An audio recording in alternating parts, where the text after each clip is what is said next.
Hey Thomas, could you collect my trucks for me before I set out? Of course I can. Why don't you collect my coaches while you're at it? And make it snappy, too. Huh? Strange, Gordon. I thought you could do anything. What?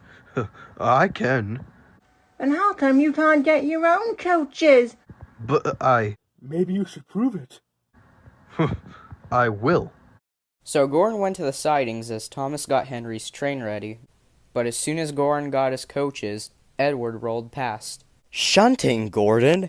Must be a nice change of pace. Maybe you should go full time. Thomas! But Thomas was already puffing away.